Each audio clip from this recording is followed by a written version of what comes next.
I want to go to Tasmania now and catch up with Liberal Senator Claire Chandler. Thanks for joining us again, Claire.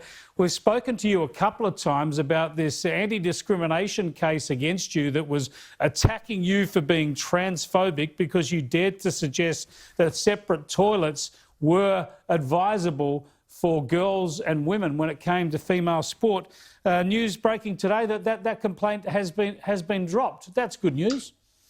Look, it is good news to an extent, Chris, that the complaint against me has been dropped. And I think the reason it has been dropped is because there was no legal substance to the complaint to start with. But the somewhat disappointing position that I now find myself in, and Tasmanians now find themselves in, is that we are no clearer as to whether or not what I said actually in any way breaches the Anti-Discrimination Act. I mean, obviously, I don't think I said anything wrong, and I was never going to apologise for my comments or stop my advocacy for women's sex-based rights. But because this complaint has now been withdrawn, the Anti-Discrimination Commissioner isn't required to make any sort of judgment around whether or not what I said was actually discriminatory. So there are many Tasmanians out there who are in legal limbo, so to speak, unsure if they are able to advocate on the same issues that I am. Yeah, let's unpack this because I think it's very important. As you say, all you said was that girls and women should have their own toilets. There should be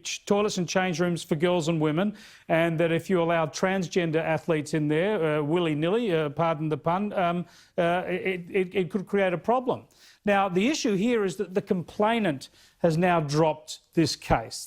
The process, the Anti-Discrimination Commissioner was going to take it up. You were going to be dragged through this process, which is often half of the punishment here, but the complainant has dropped it, probably because of publicity here and elsewhere. They don't want to follow through. Yet the problem is still there. As you say, you don't get a resolution. You don't get a finding that what you were saying was perfectly fine to express that view. And secondly, just the fact that the Commission was going to drag you through this is such an inhibiting factor on public debate and free speech in this country.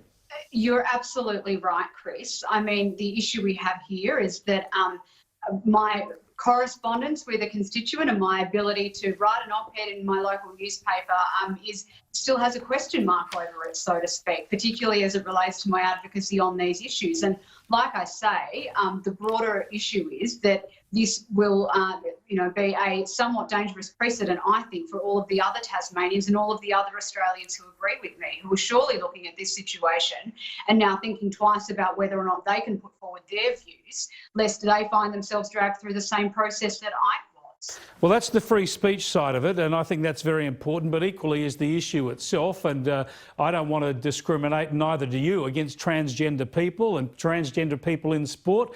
I have transgender friends. I know transgender people through sport. And of course, they've got to have access to sport. But of course, there are considerations for the women and girls they'll compete against and the women and girls whose facilities they'll share. Now, a number of sporting codes, including the AFL, Rugby Australia, tennis and netball, have released their guidelines for handling transgender sport today. Have you been able to get across those, and do you think that they're satisfactory?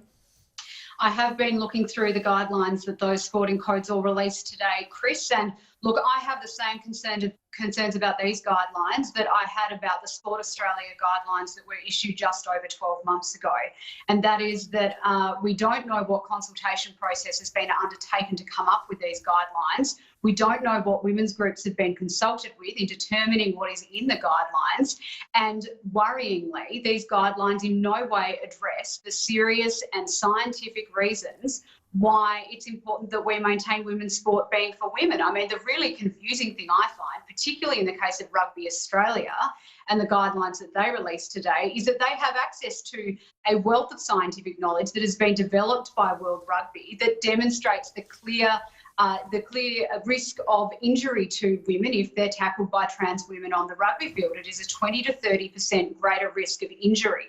So it confuses me greatly that these sporting codes haven't looked at that research and considered that research when developing these guidelines. Isn't there one of the real problems here is that you can't actually clarify this with guidelines, that it is a very individual situation. There will be cases where, of course, there are transgender women who are physically very, very strong and it's unfair for them to compete against girls. And there'll be other people who physically just haven't developed. They'll be younger or just a much slighter build, and it won't be a problem. So you can't actually delineate by gender or identity. It has to be an almost case-by-case adjudication. Well, I think the really important thing to note here, Chris, is that we as a community and indeed various levels of government have invested a lot of time and a lot of resources in supporting women's sport based on the assumption that there is a genuine community good that comes from women participating in sport and being able to do so in a safe and fair environment. And I think that has to be the basis upon which we have any consideration of how trans people might be included in sport more broadly. The base level assumption must be that there is a genuine reason why we have women's sport and that it should be protected. Yeah, well said. Thanks for joining us, Claire. Thanks very much, Chris. Senator Claire Chandler there talking to us via Skype from Hobart.